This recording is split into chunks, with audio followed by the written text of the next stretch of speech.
Good morning, everyone. Good morning. And welcome to another special service here at UU Cub. This is the last service that we're doing around this theme that we've had the last this is the fourth week of embracing diversity. And today our focus is on joy, the joy that comes with embracing diversity.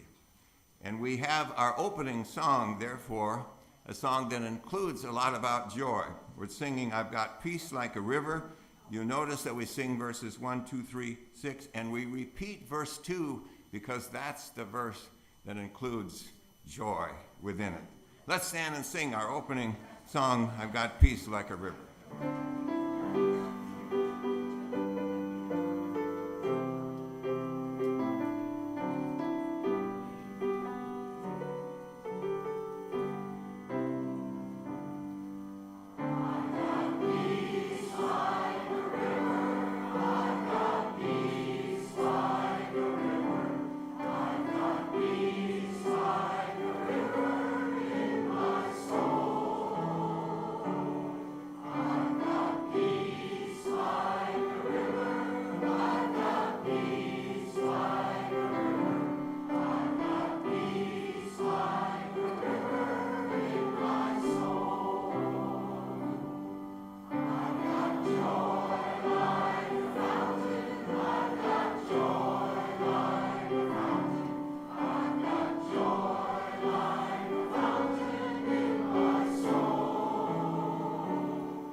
Seated, we call on Pat now for our welcome and announcements.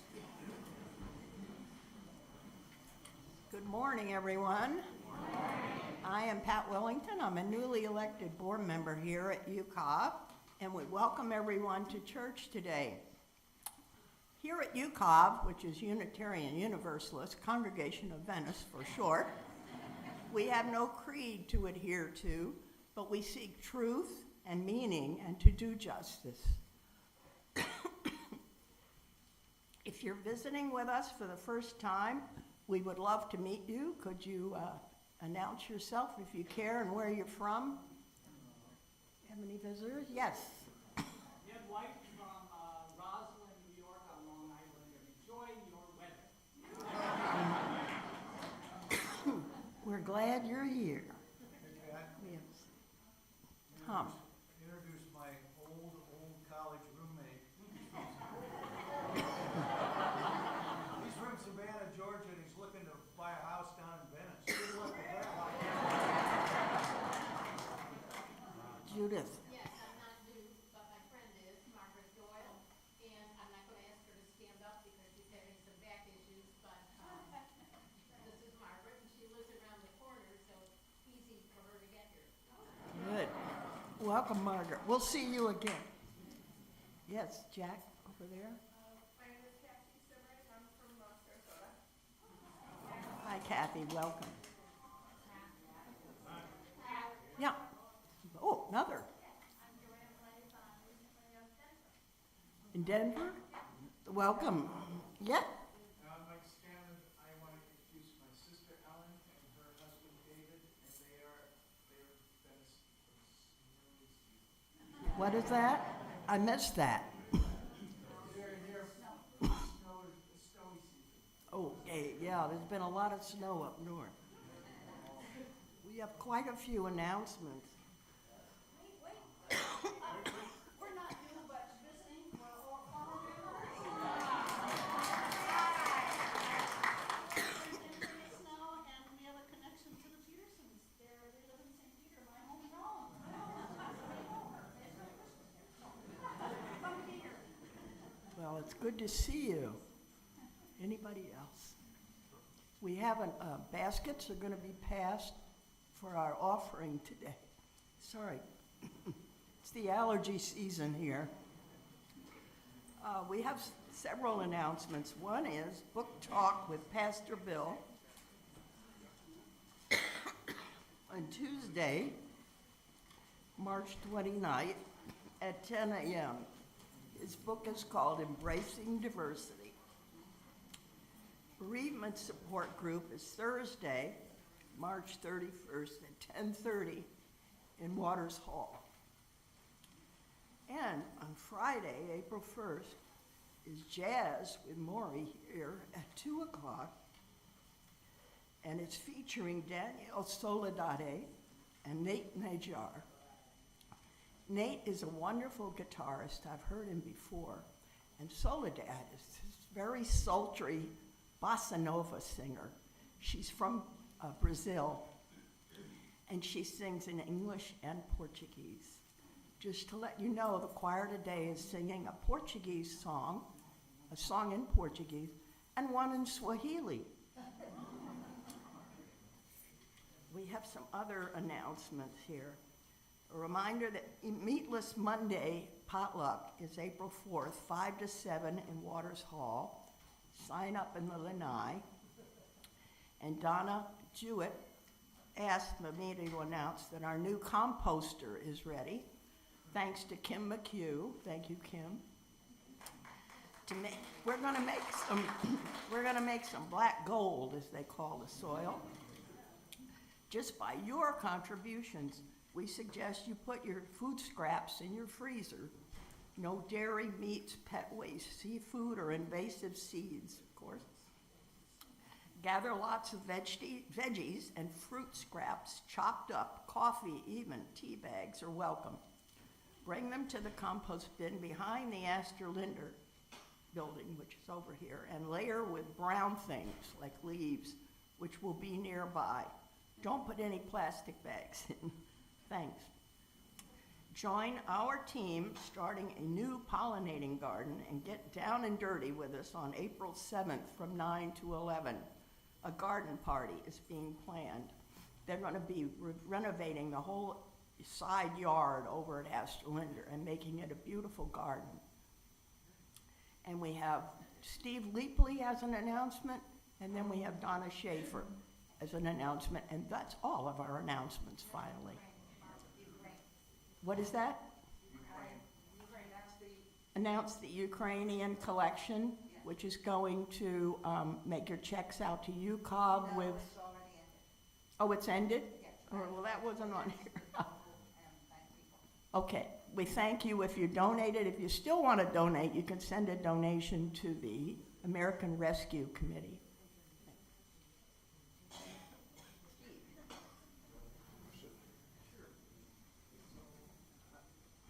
Morning, everybody. We are desperate, the church is desperate to renew our campus team. It basically, due to death, age, etc., it doesn't exist any longer. Bill Dowling has been trying to retire from it for about 4 years now, and he's really serious about it this time. So anybody that's interested in the campus team, male or female, please contact me. Thank you.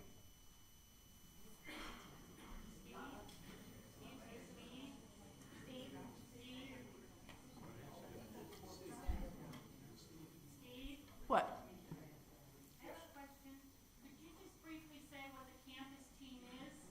What the campus team is, they do everything around the campus in regards to digging for irrigation or just simple little jobs, clean up, that type of thing. It varies. It also you have to meet with a repair person, for instance. We're pretty much now at the point where we use commercial people do most of our repairs. But say, for instance, we need somebody to meet the electrician or the carpenter or something. That's part of the campus team. Bill has been doing that, and he's continued to do it, but he definitely wants to get out there. Thank you. And we need the campus team leader also. And she would like to announce something. I hope everyone at home heard that. We should be using the mic. Barbara? I would like to announce the results of our 3 weeks of collection for the International Rescue Committee, which provides humanitarian relief for Ukraine and others. We have collected, as of yesterday, a total of $8,335.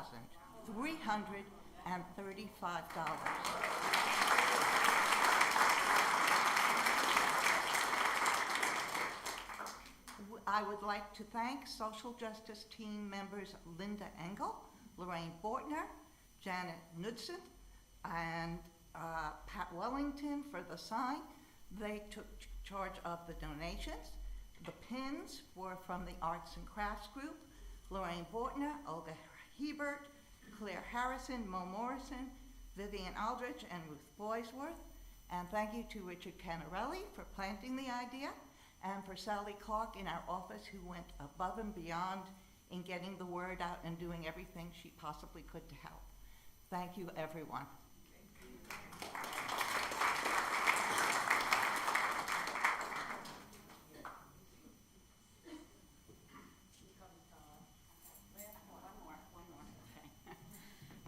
Good morning, everybody. I am announcing a save the date for the Buddhist Blue Lotus Meditation Center's Taste of Sri Lanka dinner. It is going to be on May the 1st at the Jewish Center facility over on Auburn Road. It's a great way to know a little bit about the culture of Sri Lanka. Many of us love Italian food, Chinese food, Portuguese food, and here's a chance to experience another new food. And they do all the cooking. It's available for both takeout or eating in, and you can purchase tickets either from Julie Johns. Is Julie here today? Julie's in the back, or me. We will be selling them starting next Sunday here. Or you can buy your ticket on PayPal, and it is, as I said, available for both takeout and eat in. So we hope to see you there. It should be a fun evening. They're going to have a silent auction and entertainment too. So it's a whole big shebang. So I hope to see you there.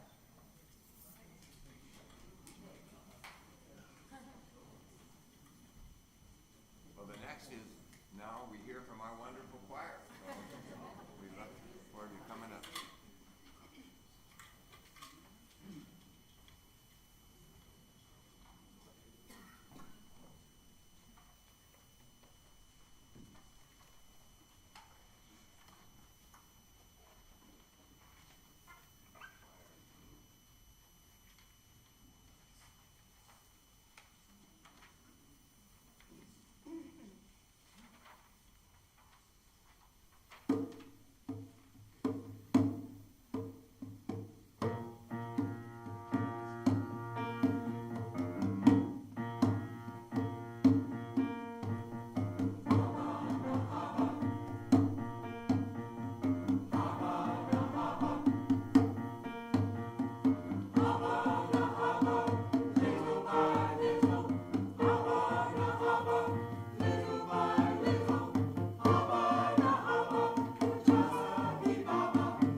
Oh, yes, we're spreading lots of joy here this morning, including little by little. We're pleased now to have doing our readings for this morning, Roger and Beverly Lieberman. So have the call to worship. Roger is the first one up.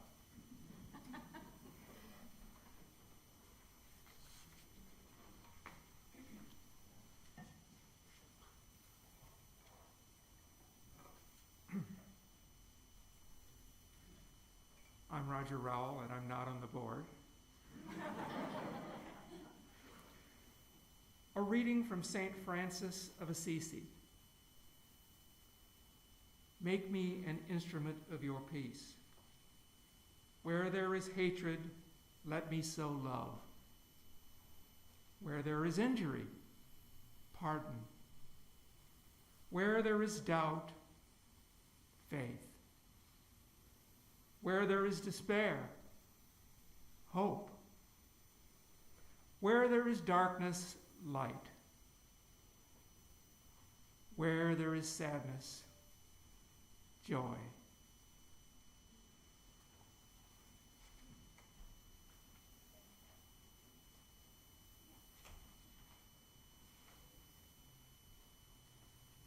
Thank you so much, Roger. Glad to hear that last word, joy.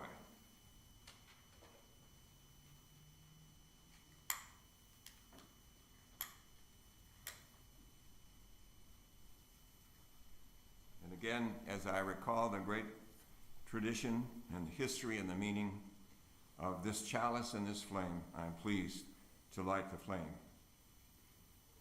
And then with these words, we gather this hour as people of faith with renewed visions for a better world.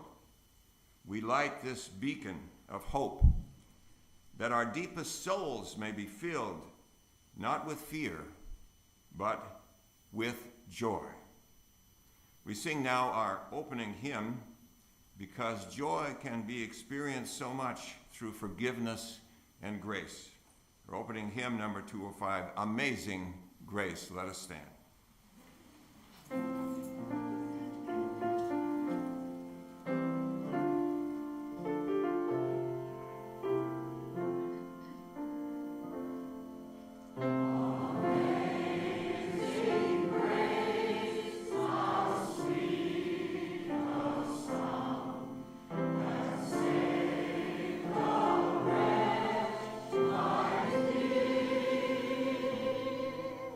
I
be seated. We turn to Bev for our next reading.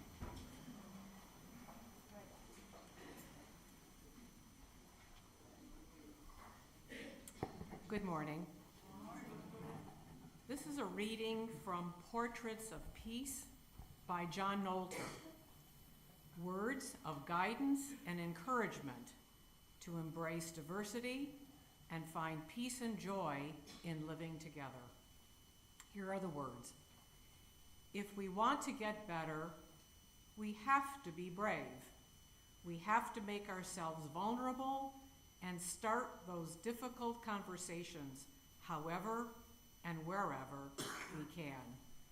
We have to go outside of our comfort zone and expose ourselves to new ideas.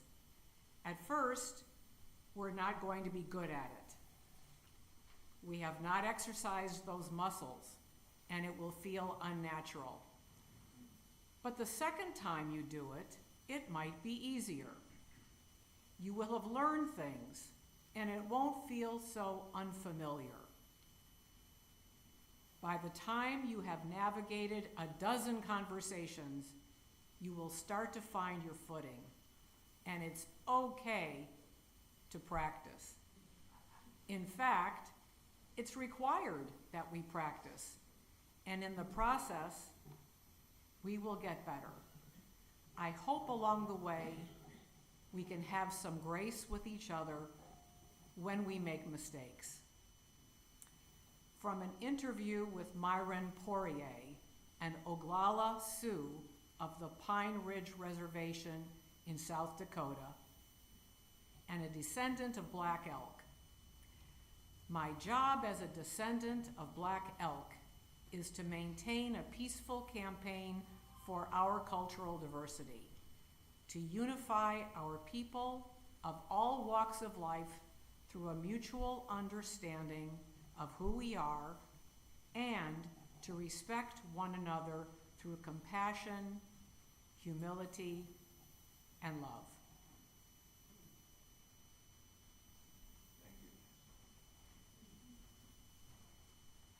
Thank you so much, Bev. And now we'd like to call forth the wonderful young adults that we have here who would come forward for our little time for all ages. Notice the title, The Message Bird Brings Joy. And we do have, by the way, we do have a bird that we're going to allow them to take home with them this time. Now, parents and others, don't worry. These are not live birds. But I'm going to turn it over to Margie now to carry this out. Good morning. The first thing I'm going to do is read to you the little message that goes along with that. It says, "Thinking of you," from the message bird. This sweet little bird has a message to say. You are special to me each and every day. I'm thinking of you and sending a wish. May each day be filled with joy and happiness. Welcome the hope that each day brings. That is the message this little bird sings. I'd like to ask you if you can tell me something that brings you joy. I have a cat. Animals can bring us lots of joy, right? Here's a little bird. And here's this. And how about you? Can you tell me something that brings you joy? My family, which is also including my cat. Our families and our pets bring us joy. And here's a little bird for you. And this little card. And I also want to say that, as you have always already figured out, Bill is an extrovert. I am an introvert by nature, and I want you to know that you have made this so easy for me. You've been so warm and welcoming, and you have filled me with joy. I want to thank you.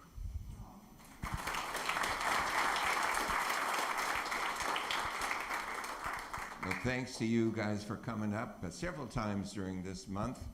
And if you have a friend you want to share a bird with, or one that you could take an extra one here. And we'd say the same thing. We do have a few left. If there are any bird lovers out there, or you want to spread some joy in that way, you can. Last week, they all disappeared, what we had up here, so that was great. We'd love to see that. So thank you very much for coming up, and take another if you'd like.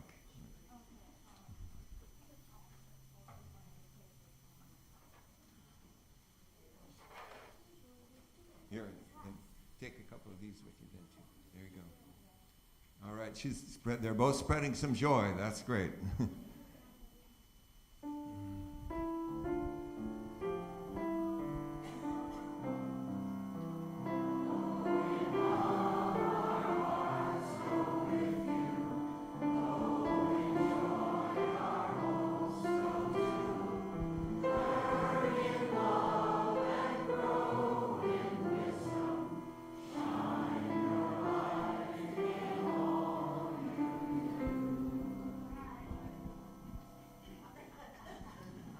Bye-bye.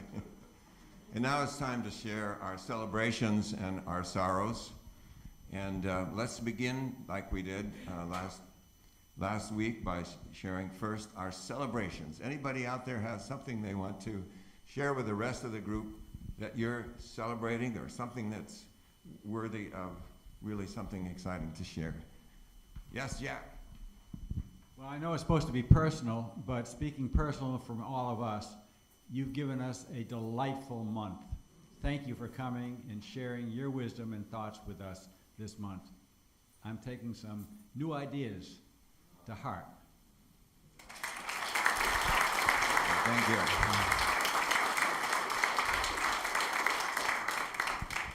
As Elvis Presley would say, well, thank you very much.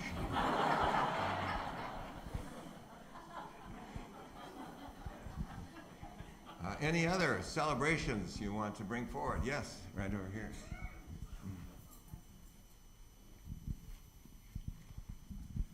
It happened yesterday, but it was my wife Palmer's birthday. So that's always a celebration in my life. Happy birthday to her. That's wonderful. Yes. Anybody else have something you want to share by way of celebration? Okay, well then, yes, let's turn to the other side. Anybody need to share some sorrows along the way? Yes. This is kind of a bittersweet sorrow, but I'm leaving my home that I've lived at since 1985, and I'm moving to Aston Gardens. And I'm sure I will enjoy Aston Gardens, but the process of moving is something else. We can all commiserate with you in that regard, but it is hard to give up that home you've had for a long time.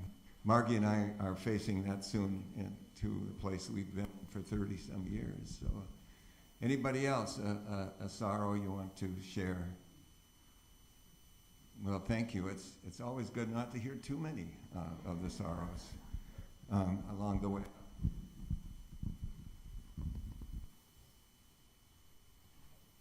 Let's pause for a word of prayer then, and your own way that you would prefer. So we join me in these thoughts and prayers as appropriate for both these celebrations and these sorrows expressed. For those happenings that we celebrate, we give thanks. For those, that particular instance of expressing some sorrow because of change in life, may she know that we care, that we'll continue to pray for her and others, any others who are going through some special kind of sorrows that they may have held in your own hearts and minds. And we continue, of course, to pray for the people of Ukraine. Know somehow the message gets to them that we care as well. All this we say in the spirit of life. Amen. And now, a reading again from the book that brought us together, basically, for this month, from embracing diversity. This has to do with the experience of finding joy. Can people of faith help others move from fear to joy in this diverse society? Yes, that is our calling. Those of us who have been fortunate enough to experience diversity must be careful of developing our own false impressions of people who seem less welcoming of those who differ from them. We are all neighbors. We need to listen to each other. Yes, we must continue to speak out about the wrongness of discrimination and hateful actions and words, but we must lead in a positive fashion as well. We must share our joy. And now we pause for this choral interlude where we get to hear again from our wonderful choir.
Thank you so much for beautiful music and a wonderful director.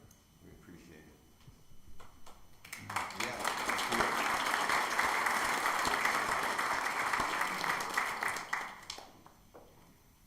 So today we are concentrating on joy. On the joy that comes from embracing diversity and on beginning to spread that joy to other people. But we have then to ask the question, what kind of joy are we talking about?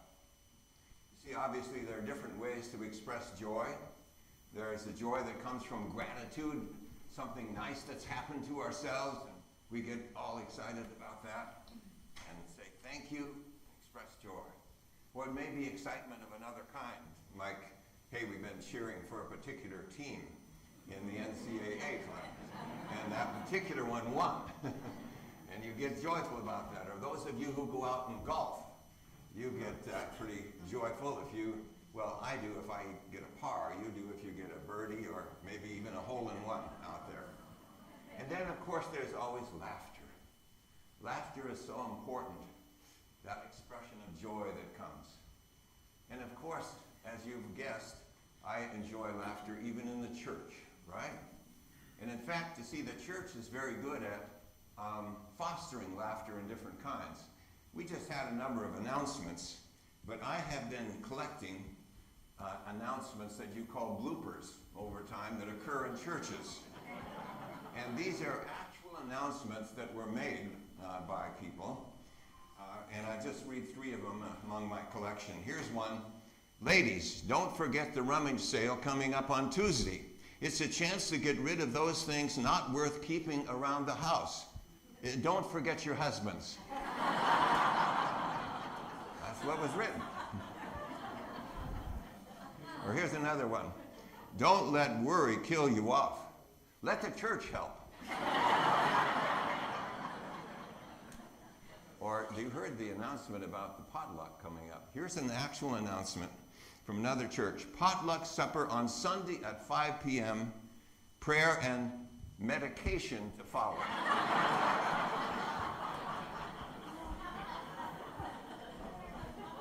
And then, of course, churches often create their own stories that you remember with laughter later on.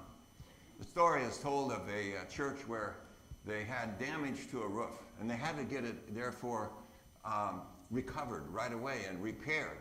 And so they went out and raised money from the congregation. But just before the Sunday service, the pastor got the word that they hadn't raised enough because the bids came in about $4,000 more than what they expected. And so he was talking with the pianist and said, now look, I've got to make an announcement during this service that I'm going to have to ask for more money. So I want you to come up with a hymn that would be appropriate, that would kind of lift people's spirits after I make this announcement. So the service came, and during the service then, that time came for him to make the announcement, and he says, friends, here's what's happened. We need to come up with $4,000 more to repair that roof right away. So I'm going to ask, please, all those people willing to give $100 more, would you please stand at this time? And right then, the pianist very quickly began to play very loudly, the Star-Spangled Banner.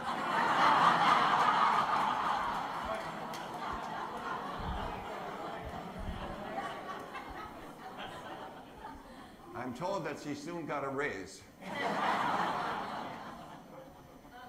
Well, those are expressions of joy, and we remember those. But that is not the kind of joy that I'm talking about this morning, nor the kind of joy that we had expressed in the latter part of the book that Daryl and I wrote. Because you see, those expressions of joy, no matter how great they are those that come and go. No, we're talking about the kind of joy that is lasting, that gets deep down into ourselves, into our hearts, and yes, into our souls. It has to do with those words that we sang in that opening hymn about how joy is like a fountain. Where? In our souls. Now, the question is then, where can we describe that kind of joy?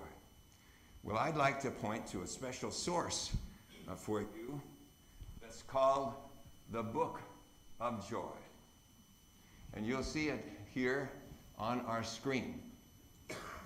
You see that this particular book comes from an experience that two of the great religious leaders of this whole world had a number of years ago. The Dalai Lama, who was out of Tibet, as you know, originally, lives in northern India, and Archbishop Desmond Tutu of South Africa, who unfortunately passed away this past year. But a number of years ago, they got together for a whole week, and Tutu flew from South Africa, came to northern India, where the Dalai Lama lives, to celebrate the Dalai Lama's 80th birthday. And they decided that they would use that week to discuss the issue of how can we find joy in this world in spite of all the suffering that continues to take place. And they have gone through lots of suffering themselves. The Dalai Lama has been exiled for more than 60 years from Tibet. And of course, Archbishop Tutu went through all those years of apartheid in South Africa. And so they talked and decided on some very specific things that they saw constitute real and lasting joy in life. And here was basically what they concluded: that the nature of real joy is first developing meaningful relationships, and secondly, seeking to do good for other people. Archbishop Tutu went back to the word that's used in among his native South Africa people called Ubuntu. What does that mean? It means a person is a person only through other persons. You can't have joy, you can't be a person unless you relate to other people. Let me make sure this gets louder. Is that okay now? All right. And the Dalai Lama, he echoed that as well. He says, because in Buddhism, basically we call on people to reach constantly beyond themselves. And that's why diversity is so important. Because when you see others as separate from you, that is when they become a threat. And both said, yes, our greatest joy comes from seeking to do good to other people. Now this, in my mind, also, as I've studied Unitarian and Universalist theology, so I could get ready for this assignment, this comports very well with what you have as hallmarks in your theology. Because one of the most important things you have is the idea of connectedness. And you are called upon continually to connect with more people, connect better with the people who surround you in a congregation like this, and then to continue to reach out to more people to establish more connectedness. And then it also has to do with that chalice and that flame, where you see that you speak of it, and I do too now, basically as that is a light that continues to go with us in our heart, and you can say, yes, within our souls. And part of that is to continue to spread real joy. Now I know, having been here this month, that you and this congregation want to do just that. You want to continue to embrace other people, use that connectedness among yourself, and then start reaching beyond to other people, including people of other religions and other races. And you've had a great start here in the religious realm. Obviously, your relationship with the Buddhist community here, also your involvement in the interfaith development through that wonderful organization. I was there, the Interfaith Community Association of Venice. And you have Jews, I know, within the congregation. That is wonderful. That is great to see. Now, racial diversity, yes, there's some work to be done, obviously. And I know that you're asking some difficult questions there. The first one is, well, what can we do? How can we make that happen? Well, you see, when Daryl Jodek and I wrote this book, it was addressed basically to communities just like this one, that often don't have a great deal of diversity, particularly racial diversity and often religious diversity. And so you find within chapter 7 of that book a whole set of ideas. And by the way, when we get to those of you who want to come on Tuesday and talk about the book, we're going to dig into some of those more specifics about ways that this congregation can follow up, specific actions that you can take. And you say, well, what can we do? Well, I know that there's not a lot of people that you can grab a hold of immediately. On the other hand, you can use digital means, ways to reach out to other congregations, either in your UU world or beyond it as well. And there are a lot of great ideas. I've seen other churches do that, stretching across the miles to link with other people. And let me share one example with you that we're about to do in our hometown of St. Peter, Minnesota. Now, St. Peter is a community that increasingly has diversity. We have a lot of Somali folks who have come there. We have African Americans, Hispanics, of course, Native Americans. And so several of us have gotten together to create what we call the St. Peter Good Neighbor Diversity Council. And we are about to have our first event sponsored by the council. When Margie and I get back there on April the 25th, we're bringing together people of different backgrounds and races and religions. And we're going to spend an evening together. And we're going to start by asking everybody to say something about their name. Because if you look at your name, it often tells something about your background. And it'll be chaired by myself and a person by the name of Muhammad Abdukader. Now, you can probably know something about him just hearing that name, Muhammad. But he'll also tell about his escape from Somalia with his wife and a child yet to be born, a child that was born in a refugee camp among thousands of others in Kenya. And then he'll tell about his journey to get eventually to St. Peter, Minnesota. And we'll share that, all those things with each other. And then we're going to talk about other events that we can have that will bring more people together in our community. And then we'll start talking about the structural changes that need to take place as well, especially in our community, the need for more affordable housing, so we can expand our diversity. You see, there are ways to do this kind of thing.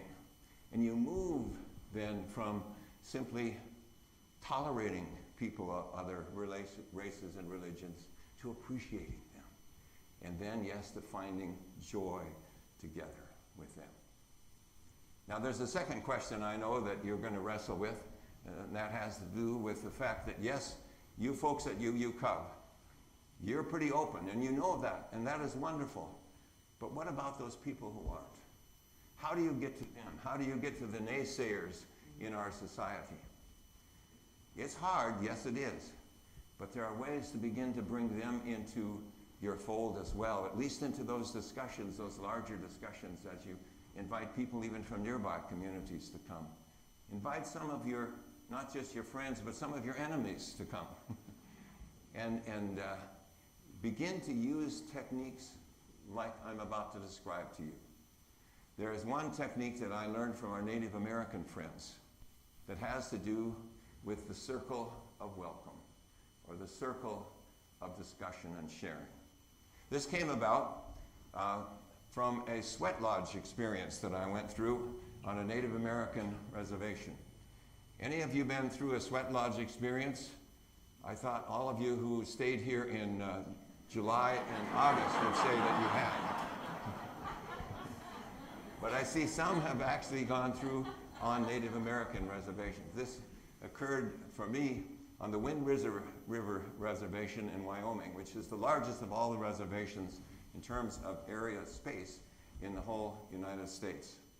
I was there because several of us serving with Scholarship America at that time were trying out a new educational program we called Developing Learning Communities.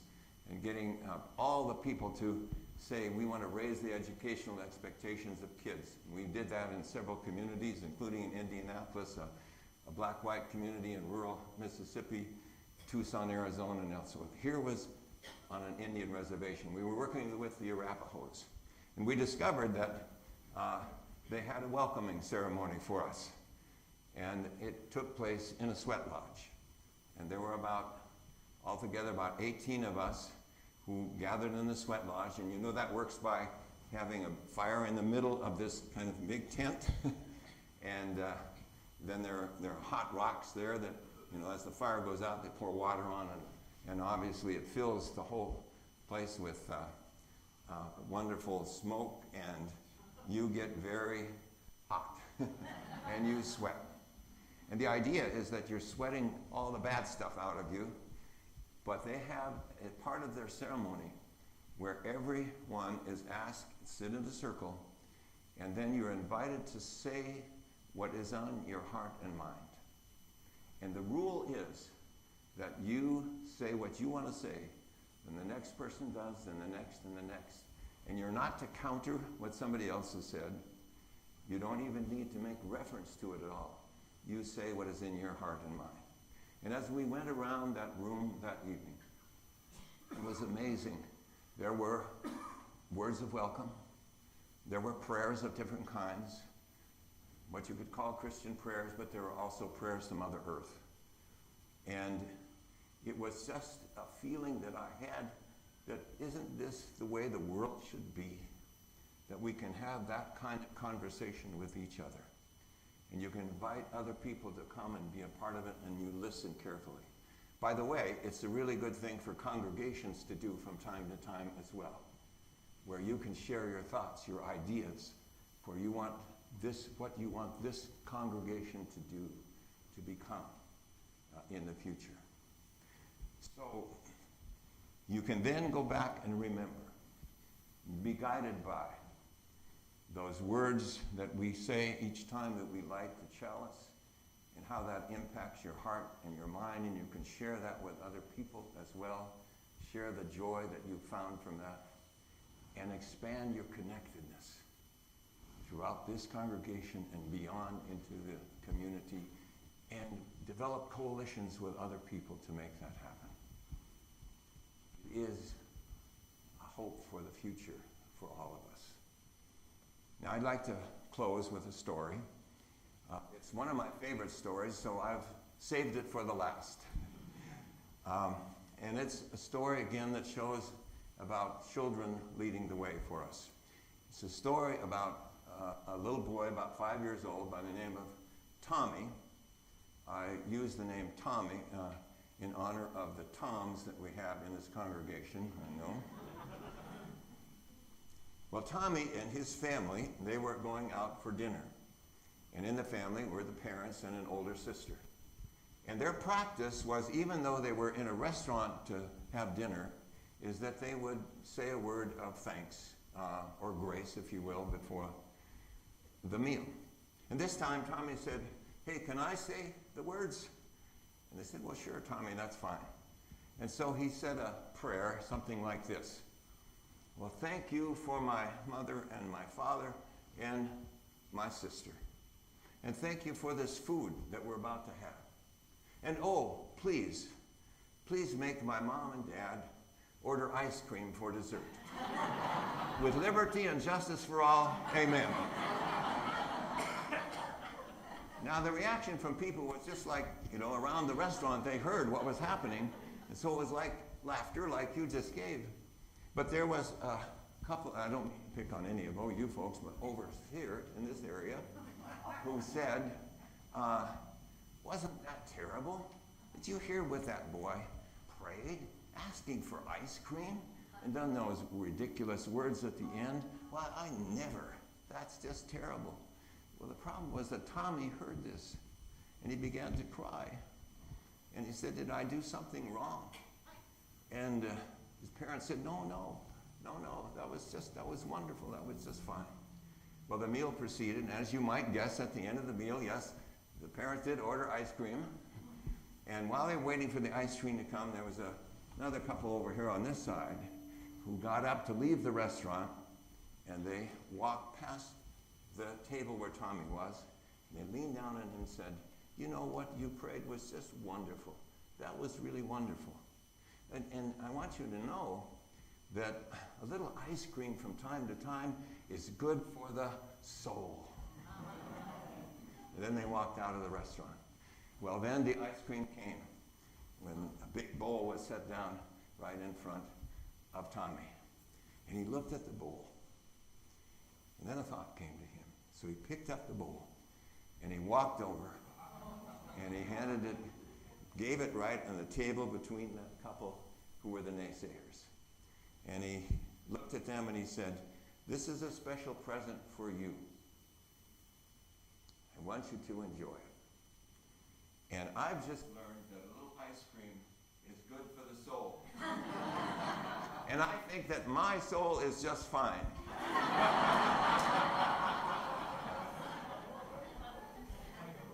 See, Tommy wanted to spread a little joy in that way to somebody who he thought needed some joy in life. And I'd like to just conclude by sharing that Margie and I have found so much joy being with you folks over this past month. And we'll always remember these times together. And we'll continue to pray in our own particular way for all of you. And we'll continue to pray that you indeed continue to find joy and that you expand that joy through even greater diversity as you can.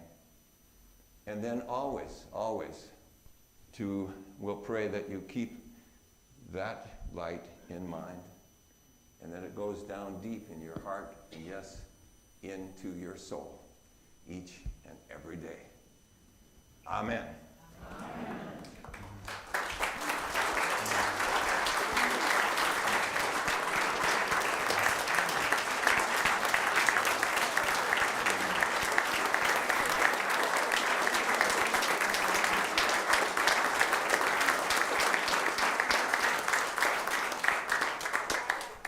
Actually, now that you're standing,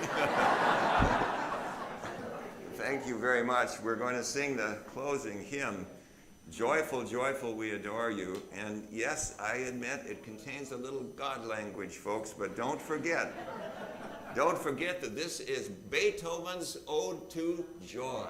Let's sing it.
Now, this Sunday, I'm not going to forget to extinguish the chalice.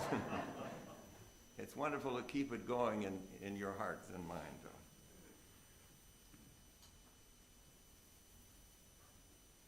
So the chalice is extinguished. And now receive these words of benediction. Yes, go in peace. Embrace the beautiful diversity in this world. Fill your soul with joy. Teach others through your joy. And never give up. As together we say, Amen.